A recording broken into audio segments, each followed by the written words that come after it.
Atualidades Pampa, oferecimento Sicredi. Abra uma conta e descubra que gente que coopera cresce. E Água Mineral Itati. Olá, muito boa noite. Seja bem-vindo ao Atualidades Pampa desta quarta-feira, de 20 de março de 2019. Nós já estamos no ar com a melhor informação e com a melhor descontração. Já é outono e com ele veio aquele friozinho, mas nós preparamos uma surpresa especial para os telespectadores. Vá agora na página do Facebook e dá uma conferida. Então, nós entramos no ar nessa quarta-feira com os seguintes destaques. Chega ao Congresso Brasileiro a proposta de reforma da Previdência para os militares. É possível combater o envelhecimento através de exercícios físicos? Universidade Federal do Rio Grande do Sul reforça a segurança após ameaças cibernéticas. O custo de vida das cidades mais caras do mundo e também quais são as cidades mais baratas do mundo. Por que Alexandre Pato, jogador de futebol mais assediado pelos clubes brasileiros para contratá-lo e pelas mulheres brasileiras? Prefeito do Rio de Janeiro, senhor Crivella, o que dizer? O Rio é uma esculhambação. Aprendeu com o Vitorino, será? Essa palavra não é bonita. Essa palavra aqui é bem usada na bancada. Ele é carioca e candidato à reeleição. Será?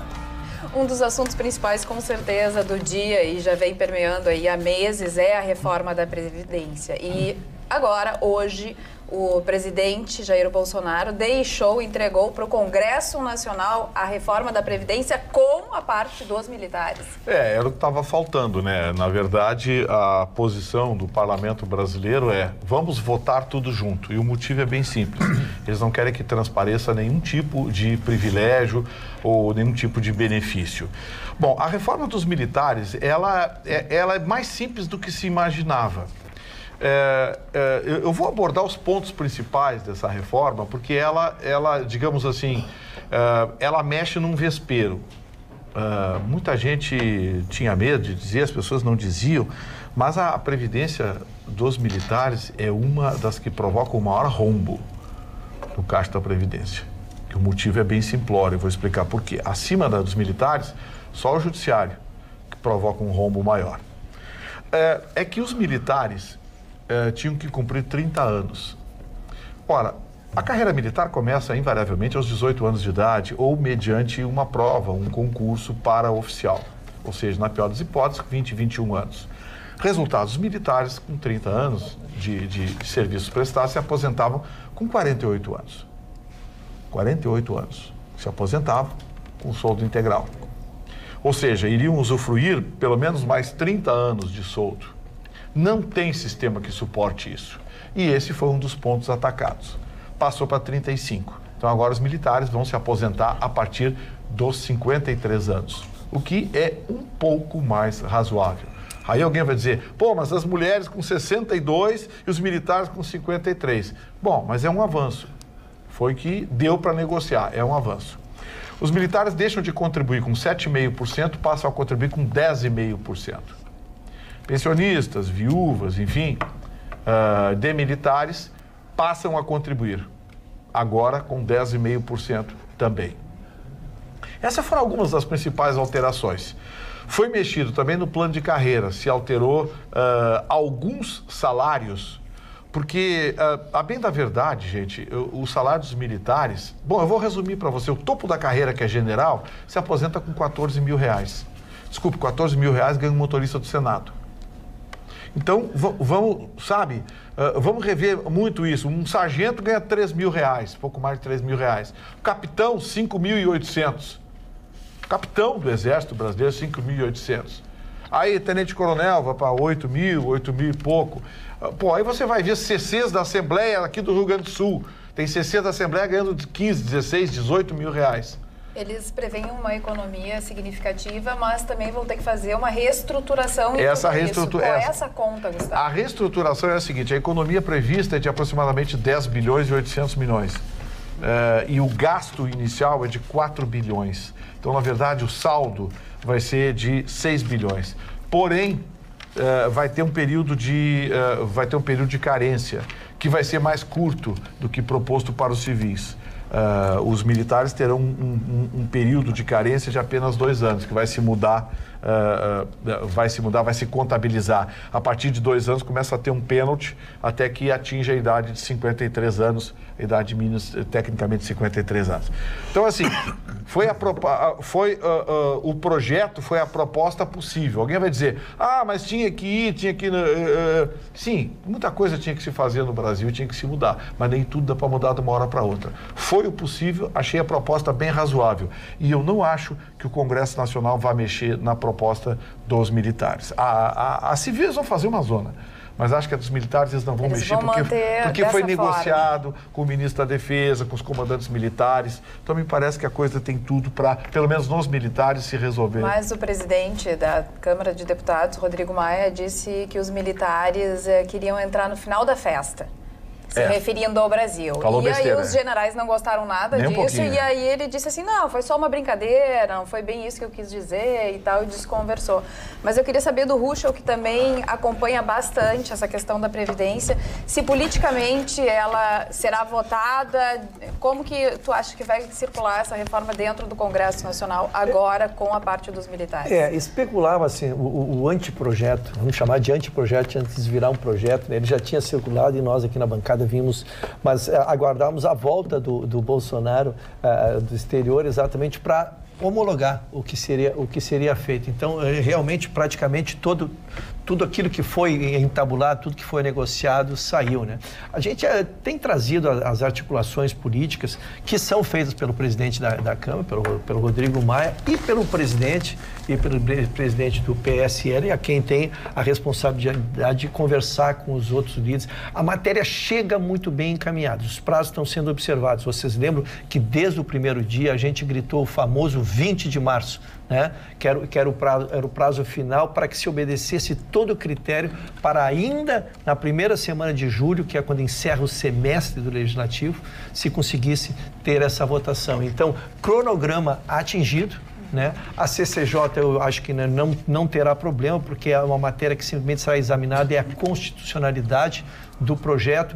E aí sim, quando chega na comissão especial, aí nós teremos movimentações políticas, teremos movimentações econômicas que começarão a ser debulhada, a expressão é minha, né?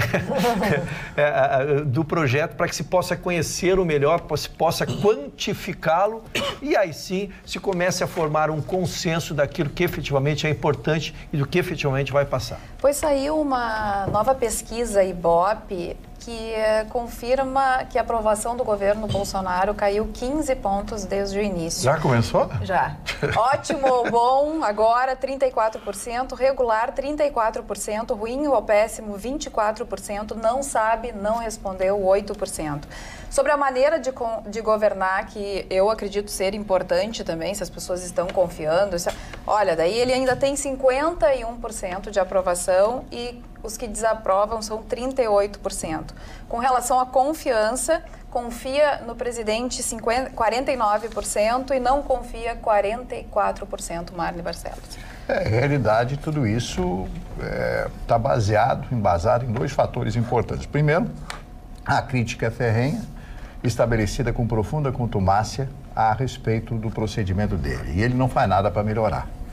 O Bolsonaro não faz nada para melhorar. Uma vez aqui eu comentei, almocei algumas vezes com o Bolsonaro no Rio de Janeiro, na época em que ele era deputado federal, e lá pelas minhas funções, né, de repórter, lá no Rio de Janeiro, conversamos muitas vezes, almoçamos juntos, e ele era muito desligado. Ele é uma pessoa desligada, me parece. Ele é uma pessoa correta, honesta, né? Salvo o melhor juízo. E a imprensa brasileira, uma parte da imprensa brasileira, um grande segmento da imprensa brasileira, bate muito nele. Então, qualquer coisa que ele fizer, der uma dor de barriga nele, der uma dor de cabeça, alguma cefaleia, qualquer coisa, eles vão atacar o Bolsonaro. Eu acho que o Bolsonaro eu acho que ele achou. Essa tá ótima, né? Que virou um axioma. Bom, a verdade é que ele achou que ia ter poderes ditatoriais. Que como presidente ele ia bater na mesa, eu quero assim, as coisas iriam ser cumpridas. Não existe, eu falei que nós falamos aqui, existe um Congresso, esse é o processo democrático. Se não fizer uma harmonia dos poderes, se não conversar, se não tergiversar, se não ceder às velhas práticas políticas brasileiras, O país vai continuar o mesmo. E não mudou nada, dona Carla, nada. Mas acredito que agora, nesse momento, o poder ditatorial está dentro do próprio STF. Porque o STF está dando tintas exatamente disso. A gente já falou que na semana passada o Dias Toffoli, o presidente do STF, ele abriu um inquérito e nomeou já um relator, o Alexandre de Moraes, para que as pessoas que falem mal ou falem alguma coisa do STF, que elas sejam investigadas. Que eles estão acima de qualquer pessoa no Brasil. Exatamente. E sobre a previdência dos militares, eu estava vendo uma jornalista, uma jovem jornalista dessa nova cepa, nova classe de jovens jornalistas que chegaram, tipo a dona Ana aqui, que disse o seguinte, mas vem cá, perguntando para o ministro que estava falando, vocês falaram que iam fazer uma economia de 96 bilhões e agora caiu para 10 bilhões e meio? Por quê? Não, veja bem, porque isso, porque aquilo. Veja bem. De 96, a economia passou para 10 bilhões. Em quem vai estourar essa conta? Agora, um outro assunto muito importante que realmente preocupou muito o Rio Grande do Sul como um todo foi a ameaça de ataque no campus da URGS, Ana. Nos conta melhor essa história. Isso mesmo, Carla, porque nós falávamos, né, de assuntos, a gente teve recentemente em São Paulo, né, nas proximidades da capital, um atentado, mas também atentados ao redor do mundo que chocaram a sociedade de maneira geral, mas parece que essa ameaça está mais próxima dos gaúchos do que nós imaginávamos. Hoje, a Universidade Federal do Rio Grande do Sul emitiu uma nota porque teve acesso, nós acompanhamos aí exatamente o fórum onde foram retirados algumas mensagens justamente falando do campus, de forma específica, o campus do Vale da Universidade, onde um jovem teria assumido que jamais o estado do Rio Grande do Sul verá tamanho massacre como que ele iria realizar na universidade. Muito preocupado, então a reitoria mandou para as instituições oficiais, inclusive governamentais, em quesito Estado, mas também em quesito Brasil, a Agência Brasileira de Inteligência, a Polícia Federal, a Polícia Civil e a Brigada Militar foram avisadas e fizeram através das redes sociais, mas também de maneira física, um mutirão para tentar investigar. Esse assunto continuará sendo investigado, porque hoje estava marcado na universidade um evento onde muitas mulheres, em sua maioria, iriam participar, porque era um fórum direcionado ao tema feminino, e é justamente as mulheres que estão sendo ameaçadas nesse fórum. A gente não pode trazer na integralidade a mensagem, porque ela é muito desrespeitosa, mas um homem que se intitula Alpha Man branco, ele teria ameaçado as mulheres do curso específico de exatas, porque elas não teriam relações com esse Alpha Man branco, como ele se intitula. E esse fórum, ele foi feito nessa Deep Web, que a gente tanto fala ultimamente. Nós falamos muito nesse aspecto, mas a Deep Web, de fato, existe a Deep Web e a Dark Web. A Dark Web é onde a gente tem todos esses fóruns relacionados a terrorismo, a suicídio, maneiras de comercialização de armas. É mais baixa ainda. Exatamente, mais negra. Porque a Deep Web, de fato, era um lugar democrático, né? Ele se intitula democrático para que as pessoas troquem informações, livros, informações de maneira geral. Mas é nessa Dark Web onde essas pessoas se reúnem para, de alguma forma, se manifestar de uma maneira muitas suicidas, assassinas, que é o que a gente traz aqui. Eu quero ser o primeiro a fazer uma chacina numa universidade. Exatamente, porque é o que se está investigando aqui no Brasil, instituições de ensino fundamental, médio e agora universidades serão os alvos. Parece que é uma espécie de competição. Conforme for a gravidade ou até mesmo o nível de ensino dessas instituições, a pessoa vai ganhando reconhecimento. A Universidade Federal do Rio Grande do Sul, assim como algumas outras universidades brasileiras, recebeu informações de ameaça de atentado no campus do Vale, semelhantes ao ocorrido em Suzano, São Paulo. Então, realmente são algumas universidades que receberam esse alerta, né? E as conversas, elas estão aí. Agora, eu e a Ana conversávamos antes de entrar no ar, ela estava me explicando um pouco melhor sobre a Deep Web, e sobre a Dark Web. O problema todo é saber quem está escrevendo, não tem como rastrear essas pessoas. Exatamente. Por isso também que elas postam dessa forma. Porque por mais que as autoridades elas entrem em contato com as pessoas ou tentem rastrear as pessoas que criam esses ambientes, que mandam essas mensagens, é muito difícil, porque através de softwares os IPs vão mudando, ou seja, cada celular, cada aparelho que você manda uma mensagem, essa mensagem tem como ser rastreada. Mas na Deep Web e na Dark Web, ainda de uma maneira mais específica, é complicadíssimo tu saber quem foi o emissor. Onde está localizado, né, esse aparelho, em qual localidade do mundo, porque esses softwares vão trocando de IP a cada nanosegundo, dependendo da situação. Então é difícil, tu pode retirar o conteúdo, mas às vezes o conteúdo não é retirado numa tentativa de localizar a primeira pessoa, o primeiro servidor que colocou aquilo na web, mas daí tu vai procurando, às vezes não dá em nada. Então por isso que é muito complicado e os pais sempre têm que ficar alerta ao tipo de conteúdo que o filho está acessando e até mesmo você. Não tente entrar na Deep Web, porque essas pessoas às vezes acabam entrando em aplicativos, senhas e tudo mais. Então é muito complicado. Não tente mexer nesse tipo de... Porque é muito fácil. É muito fácil você encontra tutorial no YouTube, em qualquer lugar, mas só que os danos que você pode causar, mesmo sendo um adulto responsável para entender o que é isso, por favor, né? Não se meta nesse tipo de local se você não tem consciência. É mais seguro ir com corrente de ouro, relógio de ouro numa boca de fumo. Porque eles sabem tudo, onde tu mora, onde tu rastreiam tudo. Sim, porque eles rastreiam o IP, né? Aquilo ali tudo aquilo que tu é um anto de hacker, de terrorista, é uns caras que têm habilidade com a internet e lidam. É um ambiente de maldade, é uma reunião do mal ali.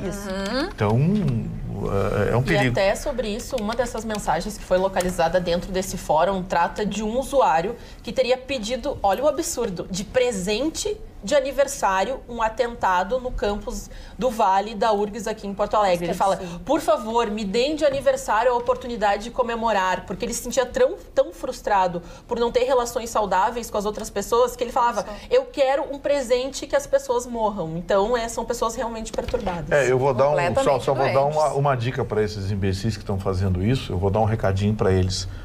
A polícia já está acompanhando, viu? E outra coisa... E qual é a punição? Não pensa que tem visibilidade. Não pensa que tem visibilidade, não. Dá para rastrear, sim. Falando em visibilidade, nós estamos ao vivo no Facebook. O Atualidades Pampa está sendo transmitido. Legal, e essa era a surpresa que eu falei lá no início do programa. Nesse momento está aparecendo ainda, com o telezinho, o Gustavo Vitorino. Já temos telespectadores se comunicando. Boa noite a todos, diz a Áurea. A Vera dá boa noite também, várias palminhas, enfim, alguns telespectadores já dando uma olhada através do Facebook, ao vivo, uma live. Quero dizer aos telespectadores que era surpresa para nós também. Claro, nós para também. Todos. A senhora fez surpresa para nós também. Doutora Roberta, a senhora está presente? Estou presente, Está tão quietinha hoje. Tá quietinha. É verdade. Já riu bastante. É o Dia da Felicidade Internacional. Exatamente. E até falando em redes sociais, desde cedo eu estava conversando com vários telespectadores queridos que me acompanham também no Instagram e Facebook, falando a respeito daquilo que traz felicidade para cada um de nós. Então, hoje é o Dia Internacional da Felicidade. Quantas vezes a gente está aqui na bancada falando de notícias difíceis, de vários desafios, passamos por tantos desafios já na vida e sempre, tudo na vida eu acredito que tem um lado bom e que quando a gente ainda não consegue descobrir o lado positivo de algo que nos acontece é porque precisa acontecer mais coisinhas para mais tarde a gente descobrir por que a gente viveu certas coisas. Tudo tem um lado bom na vida, né? Então eu acho que um dos segredos da felicidade é ter paciência e resiliência. Né? Então eu gostaria de convidar cada um dos telespectadores que pensasse um pouquinho, o que me traz felicidade? Muitos telespectadores me honraram com a alegria de saber que para eles a família e coisas muito singelas traz para eles felicidade. Então, que bom, nós temos um público assim muito especial que sabe encontrar a felicidade em coisas simples. Olha, sabe o que eu tenho certeza que as pessoas vão colocar? Assistir o Atualidades Pampa traz felicidade. Dona Carla entrando no campo filosófico. Tudo bem, o Vitorino não briga comigo. Às vezes traz estresse também, mas tudo bem. Essa parte a gente não só não falar do Nietzsche. Vou falar daqui a pouco, então. Entrando no campo filosófico do que disse a doutora Roberta, quando chegou um determinado medicamento dos Estados Unidos que seria a panaceia, o grande combate às depressões e que mudaria o mundo, houve uma distorção. Porque nós trabalhamos com um conceito químico, físico, e um conceito subjetivo, que é a tristeza. E aí que eu quero chegar no teu tema, que é a felicidade. A felicidade, ninguém mais quer sentir a dor da infelicidade. E aí tem buscado subterfúgios, dona Carla, subterfúgios que não são os mais indicados. Porque quem tem diagnosticado a depressão realmente veio um remédio que se tornou milagroso. Não vou citar o nome, existem vários neste campo aí, quem quiser que procure seu profissional. Mas existem vários medicamentos que... Mas isso foi identificado através de um profissional, uma determinada deficiência, uma falta de uma determinada enzima, e tu supre com aquela medicação. Agora, ser infeliz ou ter momentos de infelicidade faz parte da vida. E veio uma geração nova que eu não sei a quem foi vendido de que não podia sofrer e se busca subterfúgios, se busca o desvio para coisas que não tem. Algumas coisas são dolorosas. Ouvir um não, levar um fora do namorado ou da namorada, terminar uma relação, seja... Esse teu acho que eu fui... Ele lembra de alguma coisa. Mas muito ao passado. Eu entro em depressão total, querido. Eu sou um cara que eu entro em depressão e saio para a noite. Mas sabe o que eu acho que acontece? Todos os dias jantando fora em depressão. Todos os dias. Mas eu acho que é importante também o que você está trazendo, é assim, às vezes é necessário a gente perceber que é preciso conhecer a tristeza para poder identificar o que é felicidade. Às vezes é preciso tu terminar uma relação para ter um espaço vazio para poder depois preencher com alguma coisa, alguma pessoa legal. Não, eu devia tentar esse assunto. Não, eu não queria. Embora eu não me importe que faça uma brincadeira comigo, mas é que o tema para mim é muito sério. Eu acho que nós estamos vivendo um momento que as pessoas não se permitem, como se houvesse solução química para a dor. A dor, ela é da gente, ela é introjetada, tu busca as soluções através de amigos, através de associações, da prática de um esporte, tu vai a um cinema, tu busca suprir tuas deficiências e não de forma química. É esse o tema que eu queria enfocar na questão E o exemplo que eu acho que é interessante, que entra muito no que tu estás trazendo, Ruja, é, por exemplo, quando a gente tem o luto da perda de uma pessoa. Eu acho que a coisa mais triste que pode acontecer é porque é lidar com a morte. A gente não entende e é o nunca mais. Infelizmente é o nunca mais. Então, assim, é natural o luto. Né? É importante a gente sentir o luto e reconhecer a tristeza e vivenciar essa tristeza. Quantas vezes as pessoas buscam medicamentos porque elas não têm paciência para lidar com a experiência rica de viver essa dor? Porque quando a gente percebe a tristeza da perda, a gente valoriza o tempo, a vida. A gente valoriza mais aquilo que ainda temos, as outras pessoas. Então, tanta coisa bonita a gente tira da experiência de aceitar. Agora, também é importante trazer que existe a depressão. E existem pessoas que precisam de medicamentos, que têm essas dificuldades, que passam por situações terríveis. Nós estamos com muitas pessoas que basta escutar os técnicos, psicólogos, psiquiatras, quantos pacientes buscam ajuda porque estão sem emprego, estão desesperados. Inclusive, né? Então, essa é uma situação que nós temos que ter, assim, muita delicadeza em apresentar para o público, porque muita gente está em casa sem emprego, com dificuldades, os filhos precisando de muitos recursos e não se tem. Pessoas que às vezes trabalham 20 anos numa empresa, saem mas, e não Roberta, conseguem se recolocar. Mas esse é o âmbito da questão, Roberta. Há um motivo para tu estar triste. Como é que tu vai estar alegre se tu está desempregado, sem dinheiro para pagar tuas contas, um filho, às vezes, tu não podendo dar o que tu quer? E aí tem que vir a resiliência esta é a questão de passar por cima e de conseguir superar. É difícil. E o que a gente tem visto é o autodiagnóstico, é querer buscar a solução no remédio por uma questão que às vezes é estrutural. Com certeza. E o que preocupa muito é a juventude, Marne Barcelos, que a juventude nunca se viu tanto suicídio na juventude. Mas isso já vem de muitos anos. Eu tenho um livro... Mas está aumentando. A Crítica da Razão Prática, foi o último livro escrito por Immanuel Kant, que foi, sem dúvida alguma, um dos maiores filósofos da Alemanha.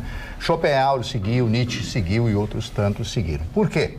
Ele estabelece um parâmetro que, na sociedade daquela época para hoje, é que nós todos queremos fugir dos padrões da sociedade que vivemos. Quanta gente não gostaria de se dedicar só à leitura, de se dedicar a jardinagens, se dedicar ao que o senhor gosta, né? Mas eu sou o senhor gosta, andar atrás de namoradas e tal, cada um, né? Só que você fugiria aos padrões da sociedade. Então você se limita, como o senhor é um ser gregário, o senhor se limita aos padrões da sociedade. Então isso aí foi estabelecido já naquela época, quase 250 anos atrás, pelo próprio Kant, que deu origem a todas as teorias seguidas através do mimetismo, da mimese, pelos outros filósofos da Alemanha. Então, todos nós queremos fugir dos padrões. Pô, mas quem é que não gostaria, por exemplo, de um dia dormir até meia-dia? Ficar em casa. O Chicão gostaria de acordar cedo. Eu preciso da minha vida isso. E agora tu vai ter que acordar cedo. Mas não vou acordar cedo. Não entro nessa operação. O senhor é um cidadão extraordinário. Trabalho de madrugada. Porque o senhor foge. Porque a maioria desses vagabundos estão dormindo aí. O senhor foge aos padrões. Tem trabalho para todo mundo. Tem gente que trabalha durante o dia, tem gente que trabalha de madrugada. Imagina se todos trabalhassem de madrugada, ia dar problema. Mas é mais saudável. As pessoas são mais abertas. Eu gostaria de concluir uma raciocínio. Eu nunca consigo concluir Vitorino para destruir a bancada. A senhora é testemunha disso. Então, eu quero dizer para vocês que todos nós gostaríamos de fugir desses padrões, todos nós gostaríamos de ser diferentes, mas nós temos que viver. Foram os padrões que foram criados, que nós criamos, que a nossa sociedade criou. Então, já 250 anos atrás, quando a Alemanha nem era formada ainda, já os filósofos daquela época diziam isso. Salve Immanuel Kant, um baixinho, tipo Vitorino, assim, baixinho, gordinho, meio, não, magrinho e que se dedicou aos estudos. Por isso, ele era uma sumidade, Sr. Kant. Seu Vitorino. Mas ainda rapidamente sobre esse atendimento. Igual a mim, obrigado. Gostou, né? Agora ele gostou. Daí deu tudo certo. Ele gostou. Mas a questão até sobre os jovens, né, estar nessa situação complicada de depressão é que nunca antes a gente foi tão receptivo a mensagens felizes de pessoas que estão vivendo uma vida maravilhosa, viajam, se divertem, estão em lugares da moda, sendo que a gente não tem essa vivência diária, mas até para as pessoas... É uma comparação eterna. E até para as pessoas que quiserem explicar a importância da tristeza na vida de alguém, existe um filme feito pela Pixar, eu gosto muito da Pixar, e ela fez o filme Divertidamente. Eu amo. Que é justamente não vou dar o spoiler aqui, mas mostra que às vezes a tristeza é mais importante durante a vida para que a gente aprenda a valorizar de fato a felicidade das nossas experiências. Então é um filme que toca crianças e adultos, né? Então é bem legal, bem bacana que a gente tiver a oportunidade. Olha a notícia. Tristeza. Houve uma eclosão na relação, ele fica todo dia no Nova York 72 na depressão. Mas aqui ele tá assim, cabisbaixo. De olho na Roberta. Mas o quê? Cabisbaixo. Não me ajuda, Chicão. Chicão não me ajuda, como não me desemprega por aí. Olha, notícia quentinha. O que tu acha disso, Vitorino? Presta atenção na notícia. Não me meto nessas coisas de relações interpessoais. A Polícia Federal indiciou Lula e o filho Luiz Cláudio Lula da Silva, o Luleco, pelos crimes de lavagem de dinheiro e tráfico de influência no inquérito que apura pagamentos de propina à empresa Touchdown. As investigações começaram em 2017 a partir das delações da Odebrecht.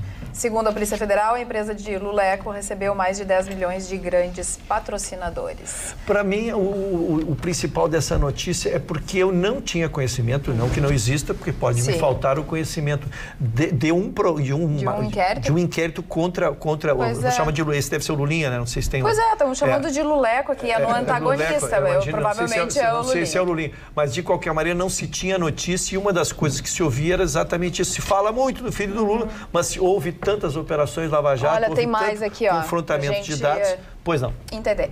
Alexandrino Alencar entregou em seu acordo de colaboração recibos de pagamento da Concept, empresa contratada por ele, para ajudar na criação de uma liga de futebol americano no Brasil. Os serviços, segundo a Polícia Federal, estavam 600% acima do valor de mercado. Representantes da Confederação Brasileira de Futebol Americano, segundo o GI, disseram à Polícia Federal que não tiveram patrocínio anual e nem investimentos. Essa é a notícia. Não, esse é o Leco, é o filho do meio. Ah, bom, então é o Luleco mesmo. Então é o outro filho, então. Exatamente. Chicão Tofani, tua manchete. Minha manchete é uma coisa muito importante para quem curte futebol, Futebol Fashion, um programa que eu tenho também sábado de manhã na Rádio Granal, que as outras rádios tentam imitar, mas não conseguem, viu, dona Carla? É o seguinte, por que Alexandre Pato saiu da China ganhando 3 milhões e joga por R$1 milhão por mês? Isso é muito pouco para Pato. Pato está diminuindo em 70% do seu salário para jogar no Brasil. E todos os times querem contratar Pato. E todas as mulheres querem ficar com o Pato. Por que isso? O Pato é o jogador mais cobiçado do Brasil. Não é mais Kaká, não é Neymar. Neymar é ostentação. Por quê? Eu conheci Pato quando ele tinha 16 anos com o Gilmar Veloz. Quando o Pato começou no Internacional, depois foi vendido por Milan na Itália, ele foi ensinado os passos do mundo fashionable, onde circulam as mulheres mais bonitas do planeta, por Paolo Maldini, Alessandro Nesta e Costa Curta, que o Ruschel sabe, os jogadores do Milan que desfilavam para Dolce & Gabbana na época. Verdade. E o Pato curtiu tudo isso, começou a namorar a filha do Silvio Berlusconi, um dos homens mais poderosos do mundo, da Itália, presidente, dono de clube e tudo. E a Fiorella aqui, passando agora para a filha do Silvio Santos. Nesse inteirinho, ele teve no Chelsea, que é o clube mais fashion em Londres, aprendeu com o David Beckham também, coisas da Inglaterra. Então, o Pato hoje é um cidadão do mundo. E o mulherilto em São Paulo, ele tem que mudar de telefone toda semana, porque fica clonando o telefone dele, pedindo uma vez para sair com ele, sabia, cara? Não. Isso é difícil no mundo do futebol, um jogador sex symbol, isso. Porque o jogador brasileiro não tem muita fama do cara boa pinta, aqui no Brasil. Eu vou contar um episódio muito legal do Pato. Eu estava em Atlântida em 2008, por aí, 2007, e um amigo meu me liga, Chicão, barraram o Pato na entrada de uma casa noturna, porque ele era menor. Um amigo meu, que é dono de uma casa noturna que concorria com a Ibiza, não deixou o Pato entrar, porque aquilo ali foi uma mídia que deu no mundo todo. Então hoje, Pato só quer R$1 milhão. Ele vende todas as camisetas que tem. Agora, Grêmio Internacional deveria contratar Pato. Contrata tanto cara feio aí, que não joga nada, pagando quase esse valor, então contrata Pato, que é um cidadão do mundo. Só um avisozinho aos diretores de clube, o Pato não joga futebol há 10 anos. Olha aí, ó. Não joga futebol. É desfilar com mulher, é usar os reloginhos que o Chicão gosta, os óculos que o Chicão gosta. É o lado fashion as do futebol. O mundo fashion, mas o futebol mesmo... Não joga nada, de certo? Não joga nada. Os chineses pagavam 3 milhões por mês pra ele. Com o pé na bunda na China. Não, ele que saiu de lá pra vir pra cá. Não tá jogando nada. Não joga nada. Nada. Veio pro São Paulo, não jogou nada. Foi pro Corinthians, não jogou nada. O São Paulo quer contratar ele. Todo mundo quer contratar ele. Jogou alguma coisa no Milan, quando ainda tinha alguma vontade de crescer. Aí lá começou a namorar não sei quem, parou. O Pato é daqueles que ficou na cabeceira da pista. Futebol ele não joga 10 anos. Olha só, o Vitorino não entende nada de futebol. Será que ele é mais boa pinta que o Pato? Gente, não estou dando conta aqui das mensagens no Facebook. Nós já temos 591 comentários. Então, cada vez que eu penso em ler algum, já passou, já foi. Todo mundo falando que agora vai ser maravilhoso, que vai poder assistir onde estiver, que não precisa estar em casa, no celular, em viagem, em qualquer lugar do mundo, acessível, o Atualidades Pampa, ao vivo. Coisa linda. Eu vou dar uma de Marne agora, quando o Patinho aqui começar a falar... E aí falou que o Pato namora eu vou entrar no assunto dele. Não, namorando, Rebeca Bravanel, que é uma das mulheres mais cobiçadas do Brasil. Escolhe Pato. Né? Todo mundo escolhe Pato. O São Paulo queria Pato, o Nacional queria Pato, não tinha dinheiro. Pato é o cara. Só o Vitorino acha que o Pato não joga nada. Só que não joga nada. Não joga nada pra ele. Pra ele. Tá jogando nada, não joga nada. O Beca jogava da pista, não foi a lugar nenhum. O Ganso, pra ele não jogava nada. Não joga, o Ganso também não tá jogando nada. Tá lá no Fluminense, ele não joga nada. Tá lá no Fluminense fazendo gol. Esse é o problema do cara feio, viu? Golaria, não sei o quê. O Chicão quer jogador bonito e fashion, não quer jogador de futebol. Quer jogador bonito e fashion. Então... Tu quer o Nonato do Colorado. Mas e Gustavo... Só fica com a mão no cabelo. Eu vou te falar uma coisa. Para um contrato de 5 anos, hoje eu preferia contratar o Nonato que o Pato. Tá bom. Tá bem. Vamos ver a opinião dos outros componentes da bancada. Marne Barcelos, gostaria que o Internacional contratasse o Pato? Não, o Pato, ele é uma sumidade, um figura. Sim, mas é sim ou não? Mas o futebol dele acabou. Ah, viu? Isso eu queria saber. Os homens têm ódio Ayrton Ruschel, sim ou não pro Pato? Eu não consigo dizer sim ou não. Se tu não me der a palavra, eu... Mas eu tô te dando. Mas pega. Se eu tô te dando, pega, por favor. Assim, eu tive alguma experiência ao longo da vida como dirigente e a grande questão de importar jogadores já bem-sucedidos é ver o que eles ainda querem eles querem de futebol. Eu fui a um Grenal, eu era dirigente do Grêmio, um Grenal de base, ele tinha apenas 17 anos e era uma coisa espetacular o que esse menino avizinhava e que teria pela vida, tá? Então, a questão agora não é que ele jogar, porque quem joga, joga, né? É ele voltar o que ele quer vir fazer no Brasil. Essa é a discussão bem profícua do Chicão e do Vitorino. Que ele joga, a gente sabe que joga. A questão é se ele quererá jogar. se ele vem para ser um atleta ou se ele vem para ser... ir para Padre Chagas. Para ir para Padre Chagas. Então, essa é a questão que o dirigente tem que investigar, claro. Porque depois que tu contrata um jogador, tu faz um contrato de 2, 3 anos nesta remuneração, né? E aí descobre que ele não veio jogar, aí tu não tem mais como rescindir o contrato. Então, isso é o trabalho do talento do dirigente, é ter essa percepção da conversa. O contrataria? Se fosse eu iria onde ele está, me reuniria com ele, com os empresários, conversaria com ele, veria qual é o projeto de vida dele, o que ele está aumentando em relação à idade, porque ele ainda é jovem, né?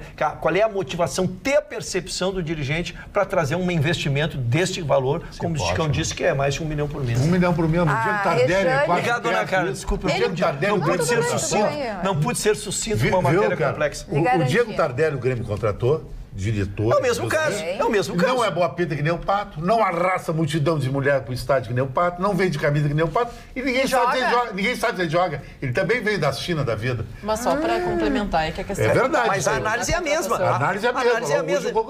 Por sinal, eu afiso aqui que a questão de trazer o Tardelli, até o Tardelli é um pouco mais velho que o Pato. O Pato é mais novo que o Tardelli. O Tardelli está com 33 e o Pato deve estar ao redor de 30. Mas nessa situação de projeção, o Pato já teve muito mais oportunidades que o Tardelli de se colocar. Exatamente. Porque aqui, jogando no futebol brasileiro, ele não tem a oportunidade de concorrer a uma bola de ouro, a um reconhecimento FIFA. Na realidade, o que ele pode ganhar é a bola de ouro nacional, que do placar, que não vale nada. Então, exatamente. É difícil colocando essas colocações. Os nossos telespectadores aqui no Facebook, a Ivone disse que ele veio por amor à Rebeca. A Rebeca? Que ele quer ficar perto da Rebeca. A Rejane diz que o Pato é um ex-jogador, concorda com o Vitorino, e o Adalberto acha o Chicão o seu ídolo. Não, porque o Adalberto é o cara. O outro não vai achar o Vitorino fez um comentário pífio do Pato. A outra é a Rejane, não é ele, é ela, acho que eu tô falando. Mas ela tem ciúme do Pato. O marido dela na cara do Pato. Senhor Chicão, se o Vitorino fosse uma ave, qual ave que ele seria? De rapina. Roberta. Gustavo, tu sabe quais são as cidades mais caras do mundo? A gente está sempre aqui falando de custo de vida, pois assim, a revista inglesa Economist, eles têm um serviço de inteligência que faz uma avaliação a respeito dos produtos que mais se consome todos os dias no mundo, que todos nós, independente do nosso, enfim, da nossa classe social, a gente acaba consumindo. E com isso, eles conseguem ter um ranking anual das cidades mais caras do mundo e das cidades mais baratas. Como eu estou sempre buscando trazer informações sobre economia para os senhores, falando sobre economia doméstica, torcendo muito para que a gente tenha empregos e, enfim, e que a economia gire, me chamou muito a atenção os valores médios do custo de vida de certas cidades. Então, nesse ranking, 3 cidades, pela primeira vez, ficaram em primeiro lugar como as cidades mais caras do mundo. Gustavo, Paris, Singapura e Hong Kong são as cidades consideradas mais caras no mundo hoje. A surpresa para mim é Singapura, porque Hong Kong sempre foi cara e Paris sem comentário, né? Nem se fala. Pois então. A Carla teve lá e pagou 15 euros por um cafezinho e 2 bolachas. Na verdade, assim, para os senhores terem uma ideia... E tomou vários. Uma baguete. E tomou vários porque está com muito. Um cafezinho em Paris pode custar de 4 a 10 reais. Uma baguete, que é um pãozinho francês, pode custar mais de 10 reais. Mas o que me chamou muito a atenção foi o custo do corte de cabelo feminino em Paris. Custo médio, senhores. Estamos falando de nada menos do que 600 reais. Será que vale? Para que gastar 600 reais num corte de cabelo feminino? E a segunda cidade, onde o corte de cabelo é muito caro também, a média é em Zurique, na Suíça, que custa 255 reais. Na França... né? E nesses países, porque a gente foi olhar, assim, uma das coisas que eu fui examinar é, afinal de contas, por que esse custo tão caro? E aí é que vem, é o chamado bem-estar social. Na França e em outros países europeus, onde o custo está muito alto de vida, as empresas estão pagando muitos impostos, inclusive o imposto de renda lá chega a custar 45%. Para abrir uma empresa na França, por exemplo, os valores são, assim, assustadores, é realmente muito complicado. E aí, claro, eles têm uma saúde gratuita, eles têm um seguro-emprego muito poderoso, eles oferecem um colchão de bem-estar social para a população, mas o custo disso para as empresas é mais caro do que no nosso Brasil. E falando do nosso Brasil, 2 cidades se destacam nesse ranking como as 2 cidades mais caras. No Brasil, São Paulo e Rio de Janeiro empatam. Na verdade, São Paulo fica na posição 106, 107 e o Rio de Janeiro na posição 108. No Rio de Janeiro, o custo do metro quadrado de imóveis é muito mais caro. Entretanto, quando a gente vai olhar o custo de vida em São Paulo, é mais caro que no Rio. E também chama muito a atenção que as cidades mais baratas do mundo são 2. Caracas, na Venezuela. Damasco, na Síria. O que comprar. Mas eu tenho uma saída, Carlinha. Sabe onde é que a gente pode morar para viver bem e é um custo baixo? É Caracas. A 7ª cidade mais barata do mundo, Buenos Aires. O que tu acha, Marne? Estou indo hoje. Eu já achei que eu tô louca pra propor pra Débora, que é minha cabeleireira, da gente morar em Paris, né? E ela, tá valendo aí o corte, tá valendo. Mas deixa eu só passar pro Marne. Avenida Alvear ali. Eu vou garantir para o Marne Barcelos a chance da palavra, até porque ele tem uma notícia bem importante sobre o Rio de Janeiro, Marne Barcelos. Fake news. Fake news, Rio de Janeiro. Morreu o assunto. É que ele queria só repercutir. Que eu queria falar sobre Conta. Tá, então conta. É porque assim, ó... nem falou. Nem fala mais agora. Existe uma metodologia para fazer esse muito cálculo. humilhado aqui. Existe uma metodologia. Ele vai ficar triste hoje, no dia da felicidade. E me surpreendeu aqui. Legal. Sério? Sério. Que bom. Vou tentar deixar ele mais triste ainda. É a Momo, a boneca Momo, né? A Momo. Aliás, é parecida com o Mar, não é? A Momo.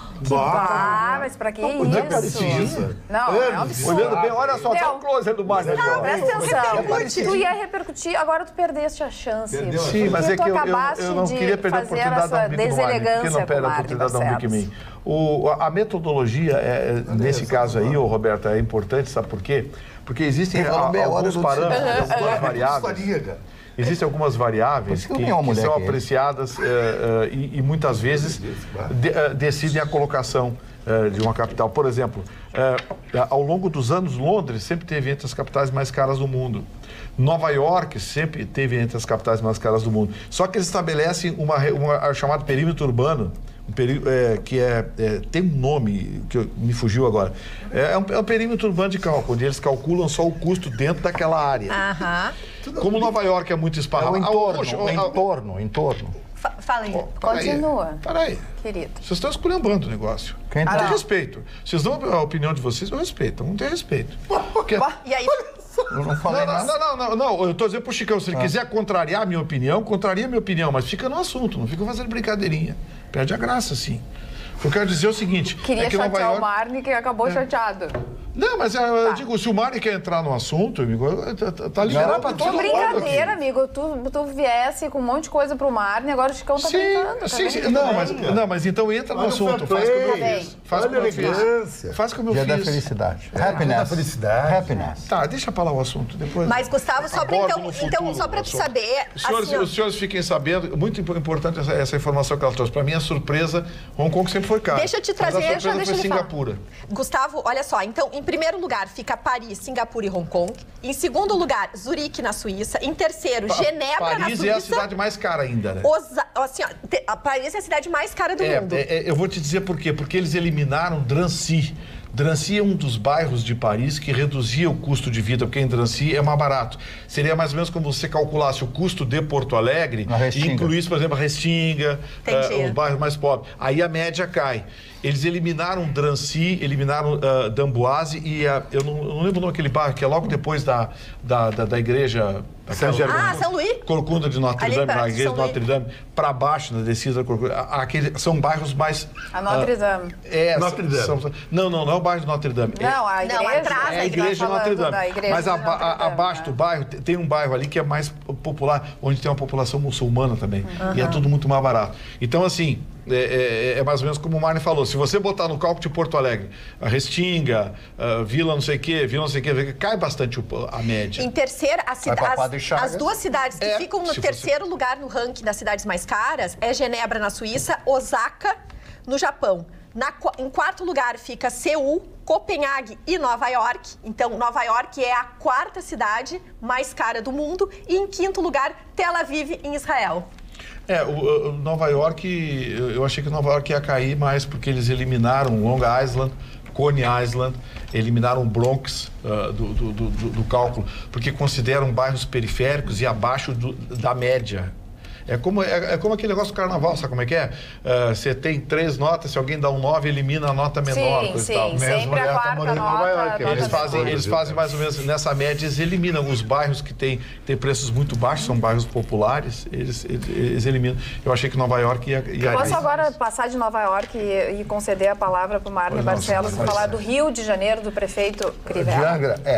Quer que eu fale do Crivella? Exatamente isso. Posso falar do Crivella. Eu ia falar de um outro problema lá no fake news. Do Crivella. Crivella, todo mundo sabe, é um bispo, está desligado no momento da Igreja Isso não Universal. É fake news. Claro que não. Tá. E o Crivella é um engenheiro, inclusive, com formação e tudo.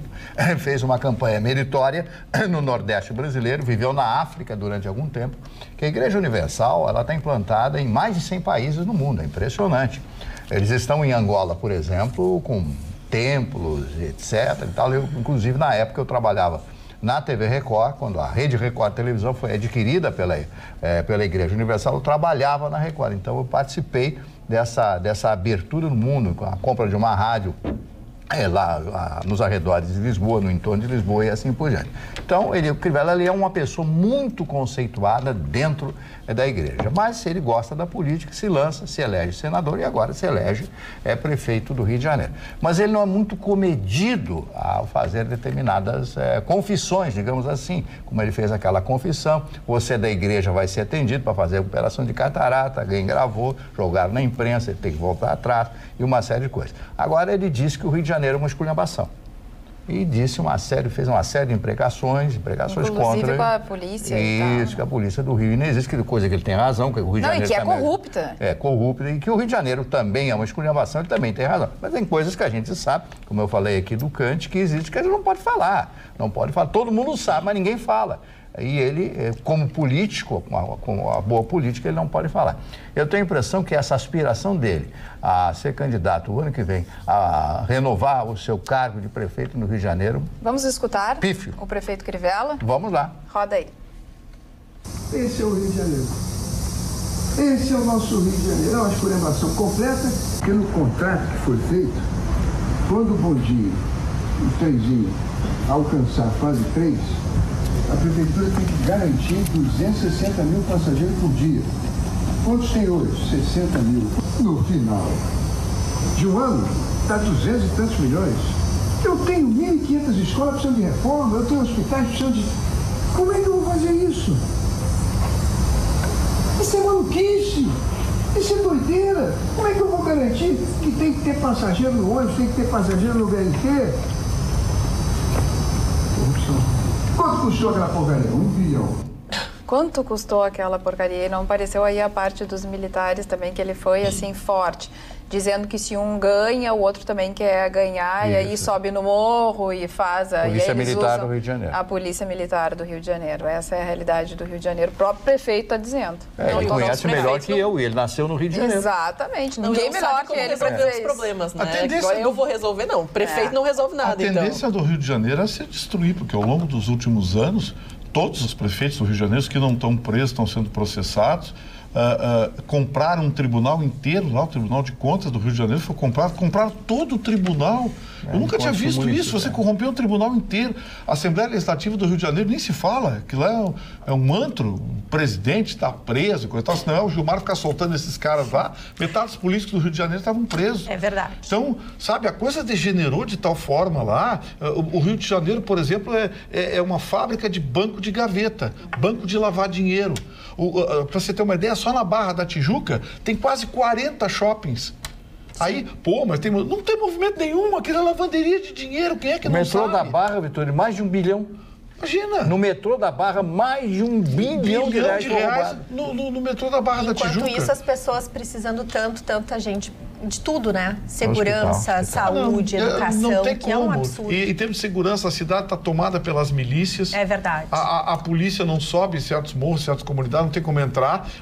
A NET, por exemplo, a NET, a companhia de energia lá, a Light, se eles pensarem em cortar o cabo NET e a Light lá, sofrem atentado, vão matar os caras da Light. Com todo respeito porque as milícias aos carroceiros, com todo respeito aos carroceiros, há pouco tempo atrás, eu lá no Rio, entrei na LERJ, na Assembleia Legislativa do Rio, e aí me apresentaram um deputado, era um carroceiro.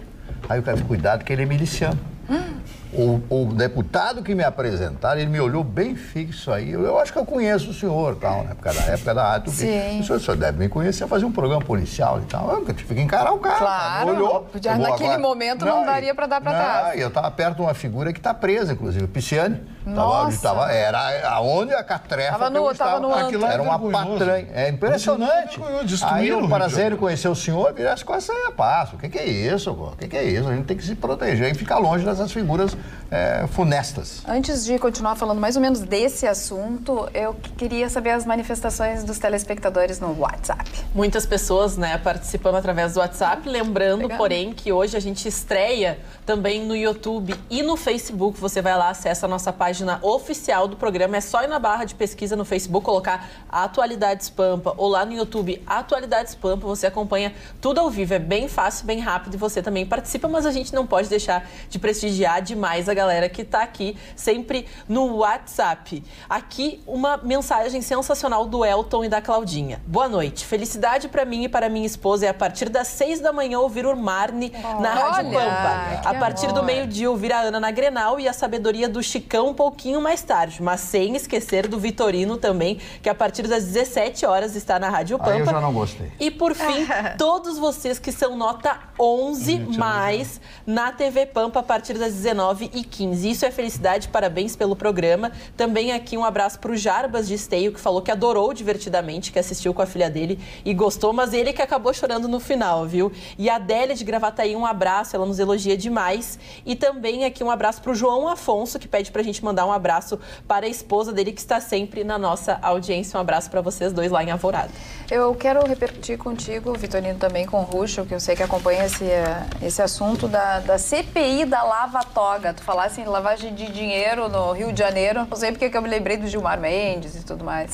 Vai sair ou não sei porquê, né? Não sabe por quê, não sabe por quê. Mas vai sair ou não vai sair essa tal dessa CPI? Olha, tá complicado, viu? Tá complicado porque o presidente do Senado tá mostrando as garras, né? Aí eu fui ver quem é esse sujeito, Mário. Sabe quem é o padrinho dele? Quem? Não. Renan Calheiros. Zé Sarney. Sério? Ele é senador pelo DEM Primeiro do Amapá, mandato. afiliado do Zé Sarney. Sarney que Entrou colocou no ele no botão Senado, coisa e tal. E aí, na hora do aperto lá, bastidores, precisavam do apoio, Zé Sarney ainda nos bastidores, né? E elegeram esse rapaz. O rapaz é, bom, afiliado do Zé Sarney, dispensa maiores apresentações, né? Então, assim, tem as 29 assinaturas, até agora não se tem notícia de alguém que tenha retirado. Mas vocês viram hoje, por exemplo, alguma notícia da repercussão do Cajuru? Não. Os principais agências, Estado, a Folha, o G1, Globo, todo mundo abafou. Todo mundo abafou. Ai, não, o G1, na realidade, teve uma das 10 principais, era... Saiu uma matéria? Interessante, porque, olha aqui, ó, a forma como está sendo conduzida essa CPI da Lava Toga, surpreendentemente, para alguns, para mim não é surpresa, o PT não assinou. Mas pode, o Senado pode fazer uma CPI para investigar o STF? Deve. É o único órgão com competência para investigar o STF e caçar ministro, é o Senado. Só que tá todo mundo preso lá, né? Aí, agora, surpresa, depois o pessoal do PT reclama quando a gente fala, mas, pô, com o número de senadores que tem, com a força que tem no Nordeste, o PT não assinou a Lava Toga. Por que será? Ailton Ruxo. A informação o Vitorino trouxe atualizada. São as 29 assinaturas estão presas. Agora depende da agilidade do presidente. Por isso que diz que a presidência ela dá o ritmo dos trabalhos. Já tem as 29 assinaturas? Já tem as 29 assinaturas. Já deu entrada. E a informação que se tem é exatamente pode engavetar. Que ninguém... Exatamente. A questão da presidência, ele não pode fazer de conta que não existe, tá? Ele vai sofrer uma pressão. mas o rito é ele que dá o ritmo, a nomeação dos integrantes, aquelas coisas. Quando tu quer fazer andar, é que nem está se fazendo na Previdência, tu vê. Se tem um cronograma, se montou, era dia 20, chegou dia 20, né? Já se tem até o dia final, que encerra o semestre, quando se vai fazer a votação definitiva. Como Eduardo Cunha, então, poderia, se ele quisesse... E o fez várias vezes. Então, se ele não teve o poder ainda de retirar as assinaturas, ele está fazendo para esfriar o assunto, para tentar que surja um assunto. É muito comum isso na política, tentar que surja um assunto mais importante ou mais relevante para que todo mundo pare de falar naquele assunto. Eu acho que nós temos que ficar atentos realmente, nós todos, né, como nação, né, ficarmos atentos a essa questão das assinaturas, porque elas foram dadas. Da outra vez, se tirou, 3 assinaturas foram retiradas no apagar das luzes e não saiu. E o assunto também morreu. É isso que eu digo, dona Carla, nós temos que ficar muito atentos para ver, porque agora quem mexer na sua assinatura vai ter que ficar na boca do povo. Sabe agora, que as uma pessoas... coisa que chama atenção nisso aí é o seguinte, o regimento interno, tanto do Senado quanto da Câmara Federal, é muito falho. Pois é. Você não pode ter a legislação de um país nas mãos de um presidente. O cara tem o poder de engavetar, de sentar em cima, de retardar, como o Ruschel falou, é ele que faz o rito. Aí você tem... bom, eu falei aqui, né? Eu digo, vocês vão ver a cara dessas duas coisinhas. Eles vão ser eleitos, na minha opinião, foi o grande erro do Bolsonaro.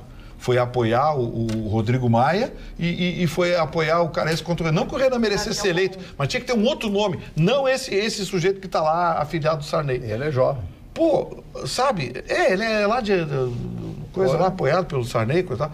Então, assim, é uma falha que tem no regime. Ele é Roraima ou Amapá? Acho que é Roraima, não é Roraima? É Roraima. Tem uma falha no regimento interno do Senado e da Câmara Federal que dá superpoderes ao presidente. E não poderia não ser assim. Não poderia. Tem que haver... É uma casa legislativa e democrática. Não se pode dar superpoderes a alguém que, sabe, é eleito pelos seus pares e pode simplesmente parar o país ou uma coisa importante como essa, que é olhar o que está acontecendo nos tribunais superiores. Porque todo mundo está vendo o que está acontecendo nos tribunais superiores. E a parte do parlamento que defende hoje a intocabilidade de uma investigação nos tribunais superiores é porque tem interesse, porque está lá dentro. De certa forma, eu até entendo o PT e não assinar. Porque ele aparelhou, foi o PT que aparelhou o STF. Sim. Então eu entendo o PT e não querer assinar investigação nenhuma. Porque, nossa turma está aí, está tudo em casa. E há uma questão muito relevante, dona Carla, é a questão que eu tenho centralizado na questão do DEM. O DEM, que não é a visão minha, né? Sim. Que não é irmãozinho do PSL, tá? Sim. Ele está circunstancialmente, mas pela sua gênese, pela sua origem, pela sua história política, daqueles que o integram, ele é um partido de ponta. Ele é o formador, vamos dizer assim, né? Ele nunca aceitaria ser coadjuvante. E o titular hoje conduz exatamente quem tem o presidente, que é o PSL. Mas ele se articulou, veja, ele tem a presidência da Câmara, tem a presidência do Senado, conseguiu ter 4 ou 5 ministérios, eram 5, não sei se houve uma troca aí, mas ele tinha ministérios. Então, este partido que não é confiável tem a presidência das duas casas e faz andá-la conforme interessa. Por exemplo, o Rodrigo Maia é um candidato à presidência. Ele não, respeitosamente, conhecendo o político, ele que não vai ser quem vai facilitar o caminho para o presidente, né? O Alcolumbre também é do DEM, é do mesmo partido. Então, esta questão que a gente tem que tentar enxergar um pouquinho além do que aparece, às vezes, na frente da gente. As pessoas nos pedem também para tratar dos assuntos do Rio Grande do Sul. E hoje, na Federação não está na mesa, o governador Eduardo Leite, a Magda Beatriz já tinha contado para vocês que estaria lá e esteve e deu algumas declarações importantes, como, por exemplo, as parcerias que ele promete fazer durante o seu governo. O lançamento do programa RS Parceiras, e que vai ser detalhado nessa segunda-feira. São as parcerias público-privadas que estão tão em alta, mas ainda pouco implementadas, até porque as pessoas, Mário e Marcelo, não sabem nem como fazer. E ele diz que trechos, por exemplo, das rodovias RSC 287 e ERS 24. A Estação Rodoviária de Porto Alegre e o Parque Zoológico em Sapucaia do Sul podem passar por essas parcerias. Então, como vai ser anunciado na próxima segunda-feira. E eu estarei amanhã no 4º Fórum Nacional das PPPs e Concessões, que vai ser realizado lá no Ministério Público. Tem muita coisa, palestra interessante, exatamente como estruturar essas parcerias público-privadas. Vai ter um público de políticos, de prefeitos, pessoas falando de cases, aqueles que deram certo, né? Aquelas parcerias que estão dando certo, como que se formaram essas parcerias, como estruturar financeiramente e economicamente essas parcerias. Então, tudo isso vai ser realizado amanhã e na quinta-feira eu conto mais. Só queria reforçar, dona Carla, que isso fez parte da campanha expressa do então candidato a governador. E ele dava uns exemplos, um dos exemplos era o zoológico Não sei se o Mário quer entrar no tema. Não, eu só queria alicerçar, embasar o que vocês estão falando aí, que eu tenho uma profunda admiração por ele. Primeiro porque ele é jovem, né? Com vontade de fazer. Com vontade de trabalhar. É um rapaz preparado. Que lê, que vai, busca no exterior opiniões diversas, busca gente que tem qualificação para ajudar ele. Então ele merece todo o apoio. Eu sei que é uma tarefa hercúlea, que é o impossível, aquela velha história, né? O impossível a gente pode realizar, e ele vai realizar isso. Ele tem condições de ajudar muito o Rio Grande do Sul. Confio muito no Eduardo Leite. Parabéns, conheço o trabalho dele em Pelotas, sei o que ele fez em Pelotas e tenho certeza que ele vai ajudar muito o nosso estado, o Rochel. Muito bem. Enquanto eu só termino meu abraço aqui para o Fernando Schmitz e seu filho Matheus Schmitz, com quem tive uma agradável conversa hoje. Agora, em frente a uma instituição bancária, é um telespectador nosso. Mas eu dizia que era projeto de campanha dele e especificado. E eu gosto muito quando se confronta o exercício do cargo com aquilo que se aventou. E é evidente, com a falta de dinheiro circulando, com a dificuldade de investimento, tu buscar essas parcerias. Talvez o maior mérito dele, e assim como eu fiz em relação ao governo Bolsonaro, quando a Roberta me trouxe aqui os primeiros números e eu disse que eram negativos, eu disse não vou me somar às críticas, porque se precisa de tempo.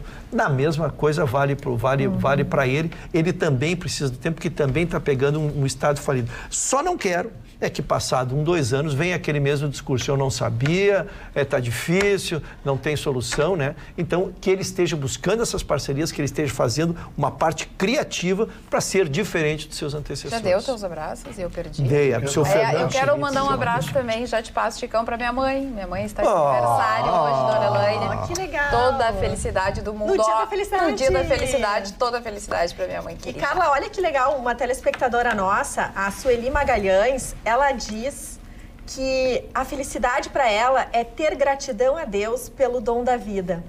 Parabéns, isso é muito legal. Chicão, o que te traz felicidade? Não, nem vou lhe perguntar. Felicidade é saúde, tá tudo bem.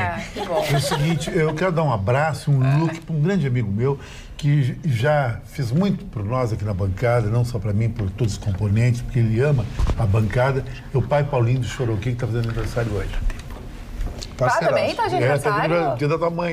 Que legal, o pai Paulinho. Estrela boa. Falando aqui sobre as parcerias público-privado, né? Falando sobre um assunto importante que o Wagner de Guaíba, ele recorda aqui, fomos procurar a informação e de fato a descida da Borges, que é um evento que se encerra, dá o encerramento oficial do Carnaval, que é um marco histórico, ele vai ter que ser transferido devido à previsão de chuva muito forte que vai acontecer nessa sexta-feira. O evento estava marcado para sexta-feira e também um protesto também no mesmo local acabou desmotivando os organizadores, então o evento vai ser transferido para uma nova data. Ainda não foi estipulado qual data será, porque temos aí um entendimento que terão outros protestos também referentes a assuntos diversos que acontecerão e não pode acontecer esses movimentos simultâneos pela questão de segurança da Brigada Militar. Então, muito obrigada ao Wagner de Guaíba, que participou aqui através do nosso WhatsApp, informando que a descida da Borges foi adiada, então não será na sexta-feira. Dona Carla, eu quero dizer que eu não acreditava, eu fui lá na trincheira da Cristóvão Colombo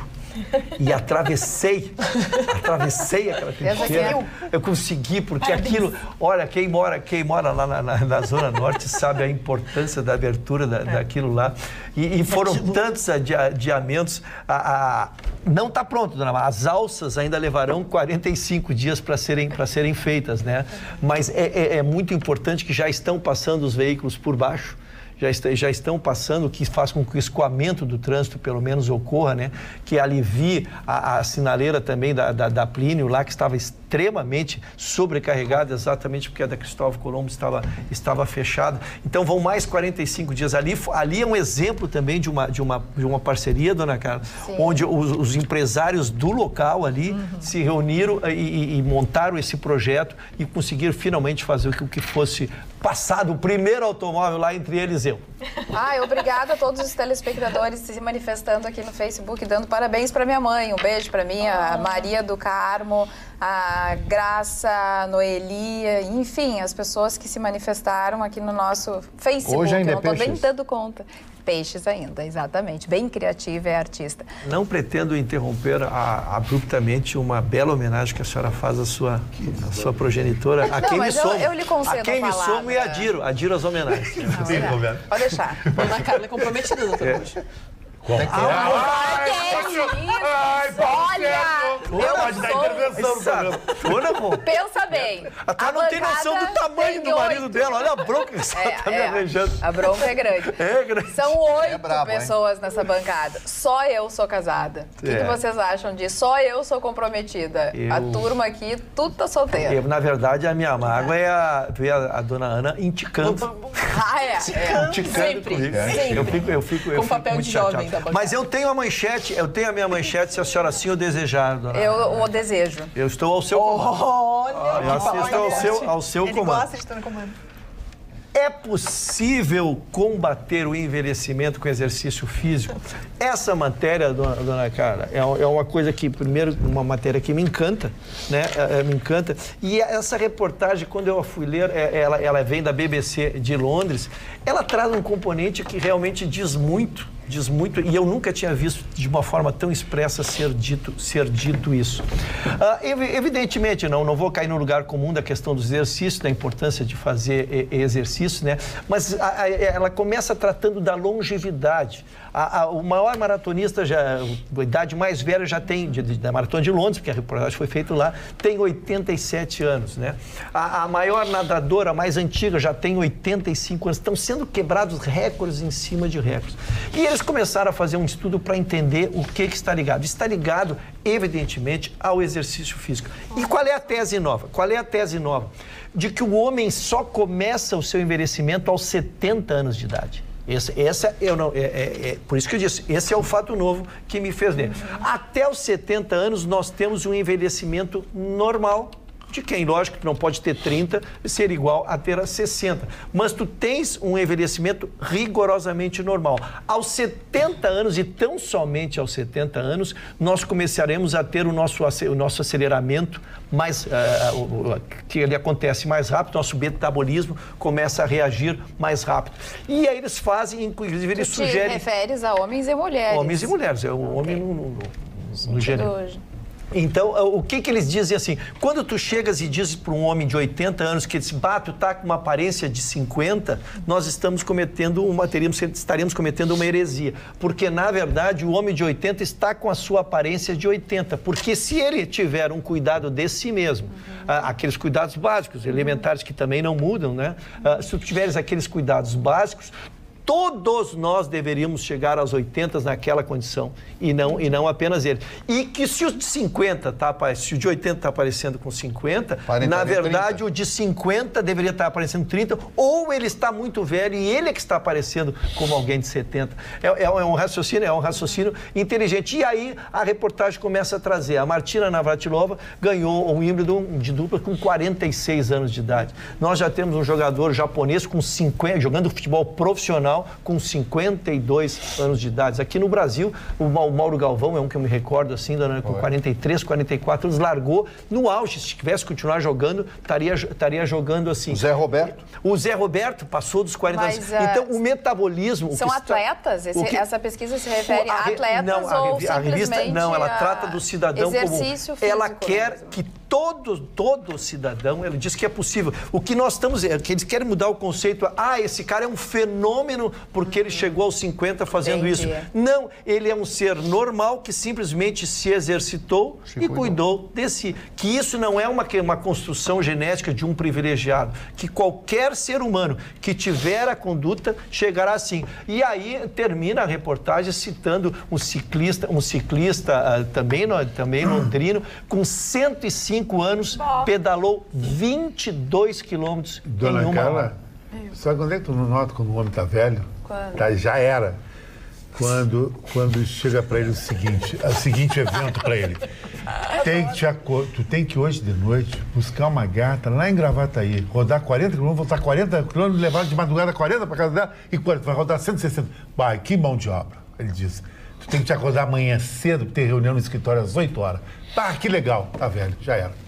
Não, Série B, saiu do mercado, vai virar um gordinho balofo do supermercado. Do mercado. Não, o cara que acha que é uma mão de obra rodar 200 quilômetros para buscar uma mulher, não sei aonde, jantar com ela, depois levar em casa, e acha que legal fazer uma reunião mas é que no trabalho às 8 da manhã. Presta atenção, a pessoa tem que ganhar dinheiro. Não, mas não é questão de dinheiro. Não, mas essa é a desculpa do mala. O mala sempre tem essa desculpa. Mas como é que vai ser? A reunião às 8 da manhã, ela não pode fazer a reunião às 10, às 11 horas. E se o cara ele não pode ser legal? Depende da agenda da reunião. A reunião não se faz sozinho. Ele está meio incompetente? Não, você está meio incompetente já. Ele já está incompetente, porque a cabeça dele já botou que ele olha para baixo e só vê gordura. Né? Na sua modesta ele não opinião, consegue ver Países Baixos. Qual é a idade que o senhor Vitorino aparenta? O senhor Vitorino aparenta um senhor bem conservado, muito bem conservado, de 64 anos, que é a idade dele. Ele não aparenta mais, eu não é o normal. 64 anos, mas o fato de me achar velho... Eu acho que tu não é velho, então, cara, tem um espírito legal, é um cantor, vai ser a grande atração da nossa festa, o lançamento do livro. Eu acho que me adapto bem a esse tipo de coisa. Se eu tenho uma reunião pela manhã cedo... Como é que vai ficar até às 5 da manhã na rua? Tá, mas no outro dia não tem uma reunião, não pode ir lá? É que a desculpa da reunião é sempre assim. Marido traído, desculpa assim. Se não tem a reunião, tá mentindo. E a mulher fica com os outros caras.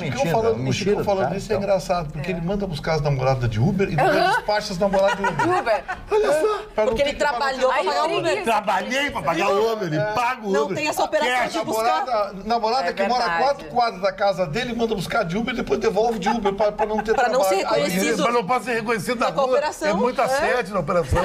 Eu só acho que... Mas depois é chantagem. Só para complementar essa questão não sei, tem um lance, tem um não ninho. sei, tem um ninho aqui atrás, ó. Mas ainda complementando o assunto tem do Dr. mesmo, Bushel, agora que eu vi. é que, de fato, a cultura oriental, que a gente tem os produtos de beleza que começam a chegar aqui no nosso hemisfério, eles tratam a respeito desse rejuvenescimento da pele e tudo mais, porque algumas gerações passadas, hoje já tem produtos para pessoas de 20 anos para manter a cutis perfeita, sem uma ruga. Então as pessoas se cuidam hoje mais cedo do que, de fato, algumas gerações passadas que passavam, às vezes, produtos inadequados. Quem nunca soube da história do óleo de avião, né, que as mulheres passavam para se bronzear? Mas antigamente, eu acho que tinha assim, uma sensibilidade maior com... Tá, posso contribuir também. Então, uma sensibilidade maior do que era bonito. Eu vejo nessa geração que do Botox uma coisa descontrolada. As pessoas se transformam, as pessoas já não têm mais a sua fisionomia, as pessoas já não são mais quem elas eram. Porque perdem a noção, começam a injetar muita coisa, colocar muita coisa, e nem todo cirurgião, Chicão, nem todo dermatologista, ele dá um limite para sua paciente. Não, tá bem desse jeito, não precisa mais. Você sabe a identidade secreta da boneca Momo? Qual? A Donatella Versace. Mas sabe, dona Carla, eu acho que o que o Ruxa falou tá certo, mas pra mulher, não pro homem. Porque hoje tu vê uma mulher de 50 anos, é uma gata. Se ela vai pra academia todo dia. Os caras de 50 e poucos anos estão tudo caco. Viraram caco. Olha, mas com essa ideia do porque homem o casamento deixa o homem velho, deixa o homem velho no casamento. Por isso o senhor tá solteiro. Exatamente. E agora o homem, a mulher no casamento fica jovem. Porque como é que o senhor Ruxa quer casar de novo? Mas o Ruxa tá na repescagem agora. Vai responder agora. Não, eu só queria... Outra conclusão ali que eles trazem, que é muito importante, que ele, pegando o tema da dona Ana, é que não há remédio que supra ou que substitua o exercício físico para perda muscular. Esse é um conceito médico. Tá? Não inventaram ainda por mais medicação que faça nada que supere ou que regule a perda muscular, só através do exercício. Silicone não segura, né? Porque agora tem tanquinho de silicone, botox, as pessoas até isso as pessoas acabam substituindo pela questão, né, artificial, não vai pra academia malhar, sendo que a longo prazo que a gente tem que separar, a gente tem que separar a estética de saúde física, que são coisas diferentes. Tu quer dizer, se botar um músculo, implantar um músculo no meu bíceps, eu estarei igual ou bonito, segundo aos olhos de alguém, mas eu não terei disposição para fazer aquilo que terei disposição de fazer se eu conseguir através de um exercício físico. Esse é o que traz mas o conteúdo. Mas como é que as mulheres atalham pela cirurgia plástica, Ruxo? Elas fazem uma lipoaspiração e tem uma cintura legal, umas pernas legal. Mas de fato. Mas eu não estou condenando isso, né? Acho que são matérias diferentes, são discussões diferentes, inclusive, né? Não, é que eu falo que hoje a questão até do mercado da beleza cada vez mais está relacionado, principalmente no quesito mulher, está relacionado à questão da saúde. Porque antes a gente tentava esconder as imperfeições. Agora a gente trata com bastante antecedência para que as imperfeições não apareçam, e tudo isso é até indicado, e esses dias eu até me surpreendi que a bula dizia que deveria fazer exercício físico para de fato liberar as toxinas e depois então da academia, um produto específico para usar só depois da academia, para de fato ajudar a tirar as toxinas, mas tu tem que fazer o exercício físico para ter o estímulo. Então eu falo que a beleza também, o mercado caminha ao lado do mercado da saúde, porque antes a gente só tentava plastificar. Agora a gente tenta prevenir.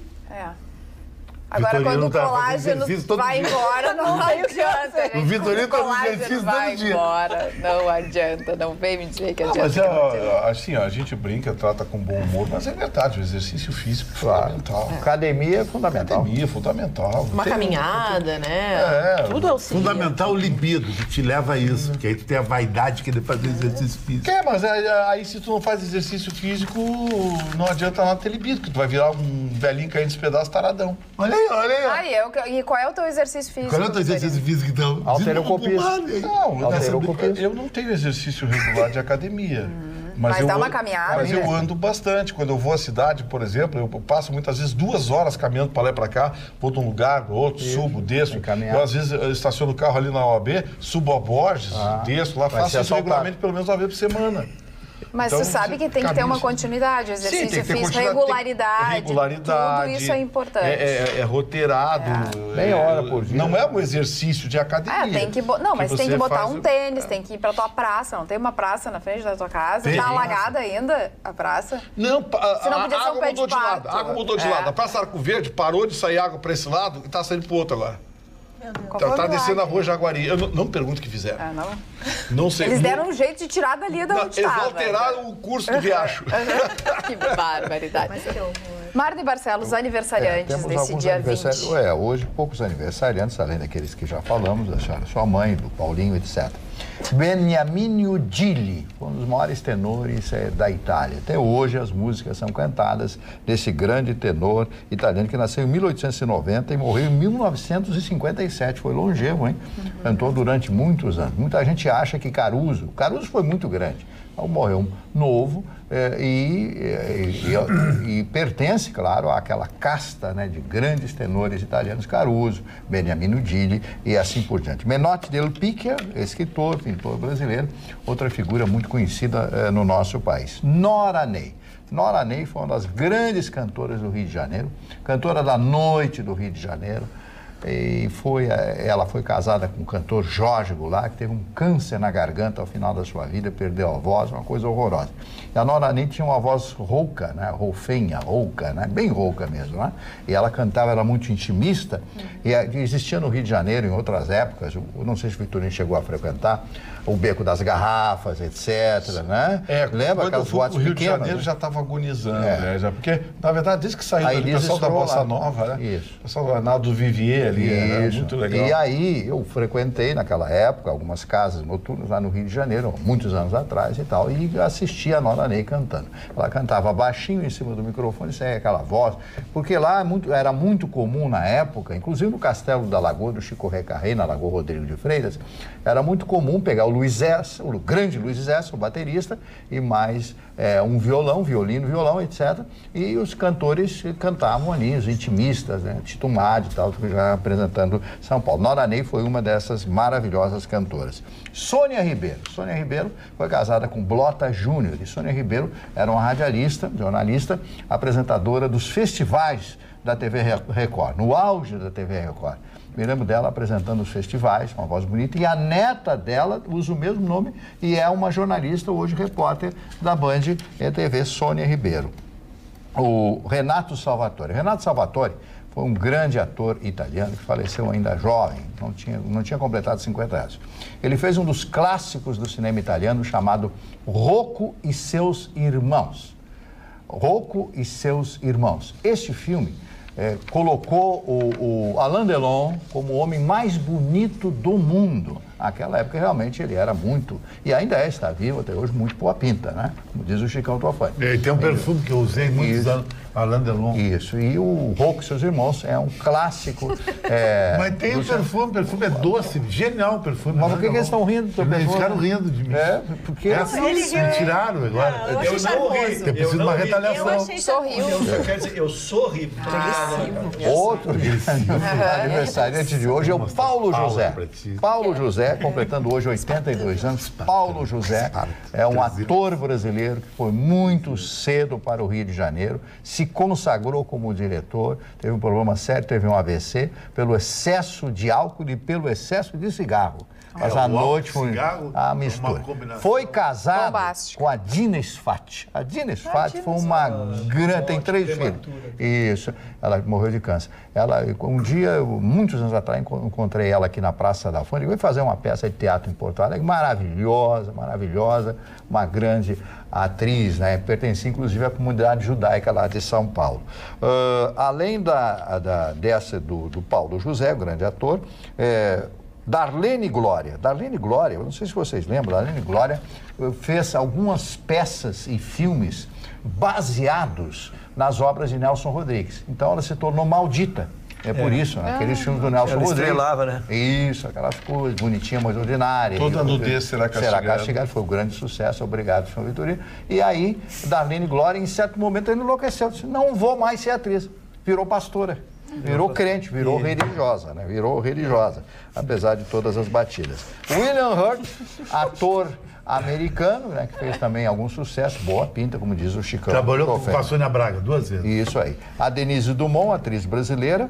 O Spike Lee, ator e diretor, muito premiado ultimamente, né? Muito premiado. Quem é que falou aqui na bancada que ele era racista, hein?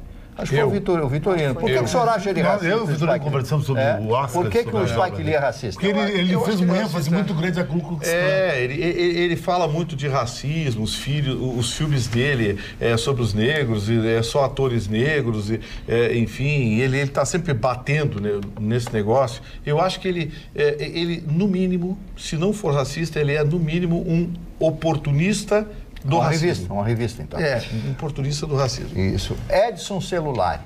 A idade passa para todo mundo. 61 anos, meu amigo. Pois é. Continua sendo um galã. Safra boa essa. Como? É a safra dos 60. Tá bom, se fosse inclui, né? Edson Celulari. Holly Hunter, atriz americana, casada com John Travolta, o grande John Travolta. Bom, o Matheus Solano, que é outro ator, completando hoje 38 anos. Excelente ator. Esse é maravilhoso também, são os aniversariantes de hoje. Dona Carla, só não queria perder um monte, porque nós estamos hoje, o programa versou muito sobre saúde, sobre felicidade, né? E a gente... O senhor não está feliz ultimamente, né? Eu tô ele teve passando na fossa, ele teve na fossa. Tá tentando. Estou passando um momento difícil. Ele tem que passar pelo seu esgato. Obrigado, senhor.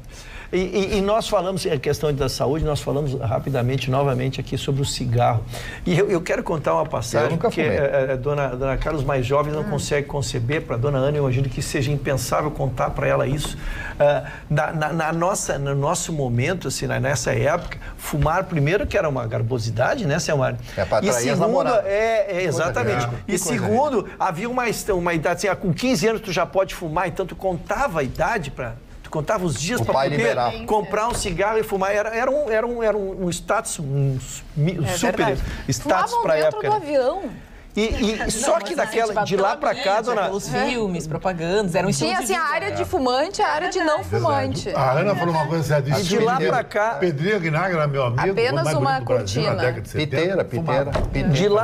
De lá pra cá, o que aconteceu foi que o cigarro continuou existindo, lógico, mas mudaram o número de substâncias nocivas que hoje constam no cigarro. Hoje passam de 1000 substâncias que são nocivas. E aí eu queria contar essa passagem. Todo motoqueiro, ele é muito amigo, isso é muito comum, assim, a gente para na sinaleza e um levanta capacete, levanta aqui, começa a conversar. E hoje um rapaz muito simpático, eu vindo aqui para Pampa, um rapaz parou do meu lado, aquela sinaleira 3 tempos, né, tempo de conversar, e ele puxou o assunto, e a moto que consome não sei o quê. Daqui a pouco eu olho para o menino, ele estava fumando andando de moto. Eu não tinha intimidade com ele para fazer o comentário, segui falando de moto ali, né? E aí abriu a sinaleira, ele botou o cigarro novamente na boca e ele precisa das 2 mãos para pilotar.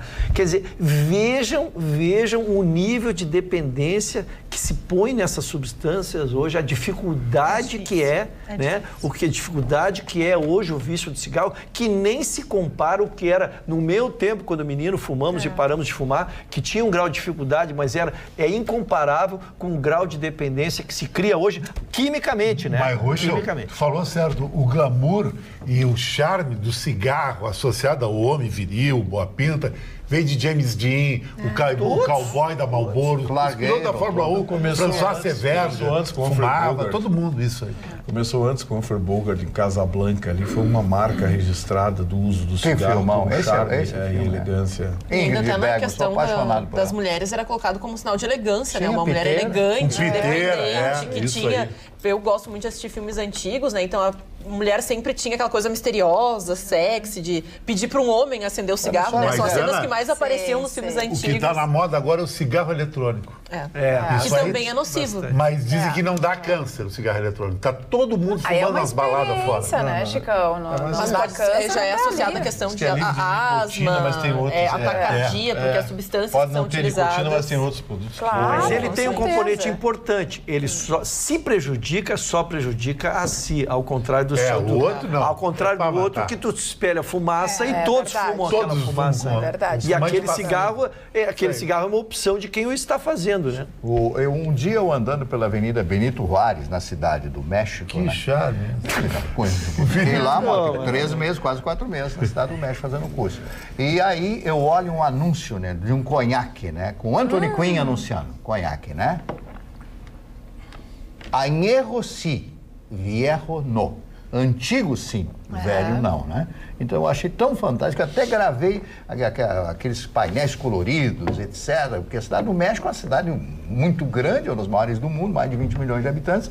E Anthony Quinn, que era mexicano, embora tivesse feito toda a sua carreira nos Estados Unidos. Quer dizer, é antigo, não é velho. Porque velho mas é uma davam coisa todos os pejorativa. papéis de mexicano para ele fazer nos filmes americanos, né, Maria? Não. Ele foi papa, Eu pensei que ele era grego até. Não, ele fez Zorbo grego. Ele fez Onassis também no caminho. Achei que ele era grego. Ele era maravilhoso, né? Sobre a felicidade, atualidades@pampa.com.br é o nosso e-mail. O Luiz Armando diz que a preocupação com a felicidade vem desde a filosofia grega, que o ideal da felicidade é a contemplação, pois tem como fonte a razão. O outro telespectador, o Mário Lima, boa noite. Gostaria da opinião do Dr. Ruschel sobre a indicação do filho do Bolsonaro para o prêmio por serviços prestados ao Rio Grande do Sul na Assembleia Legislativa, sendo que já foi aprovado hoje. Não me manifesto como não me manifestei quando da indicação do John Willis, né? Eu acho que quem quer dar homenagem que eu faça e quem aceita receber, receber uma homenagem dessa sem nada tê-lo feito, e também é fora o íntimo. Não vou me manifestar, dona. Muito bem. Mas, Carla, ainda sobre a questão da felicidade, já que tu entrou no tema, aqui uma telespectadora que não se identificou, não teve a possibilidade, mas ela traz uma reflexão muito importante, que ela fala sobre a felicidade nos tempos modernos. A maior felicidade é saber que aprendemos muito nas tristezas, mas no mundo de hoje um sorriso falso vale mais que uma lágrima sincera. Essa supervalorização da alegria está deixando as almas sombrias e deprimidas. Estamos cada vez piores atrás dos sorrisos falsos. Tu entra no Facebook, gratidão, tô feliz. gratidão. Tô no show. Essa Hashtag gratidão. Eu não Hashtag aguento mais essa gratidão. Eu E também. é tudo uns ingratos e umas ingratas. Hashtag gratidão. Não filtra. São todos ingratos, só falam Não, é ingratidão. linda! Estou me sentindo feliz aqui. Tá todo mundo muito feliz, mas acabou. Terminou a hora de dormir. Nós voltamos quinta-feira. Um beijo bem grande, uma boa noite e até amanhã.